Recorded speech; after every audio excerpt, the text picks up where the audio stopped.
रेसिपीमध्ये तुमचं मनापासून स्वागत आहे. चला तर आपण आज बनवूया शिरा. 1 वाटी रवा घेतला, 1.5 वाटी साखर घेतली, मी विलायची पूड घेतली, साजूक तूप अर्धी वाटी, बदामाचे काप घेतले, पाणी घेतलं. भाजून घेऊया आपण. रवा लालसर भाजून घ्यायचा आधी, म्हणजे पटकन लवकर होतं रवा भाजून. मी ते पाणी गरम करून घेते शिऱ्यासाठी. रवा इथे मंद आचेवर भाजून घेऊया आपण, म्हणजे रवा पटकन भाजला जातो. माझा इथे रवा पूर्ण झालेला आहे मंद आचेवर भाजून लालसर. तर मी इथे डिश मध्ये काढून घेते.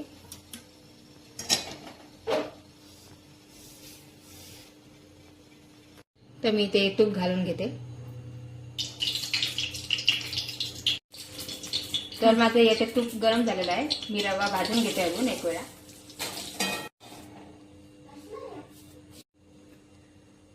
मी गरम पाणी घालून घेते याच्यात.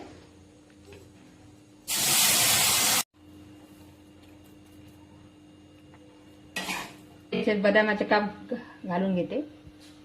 मी वेलची पूड घालते याच्यात. साखर घालून घेते.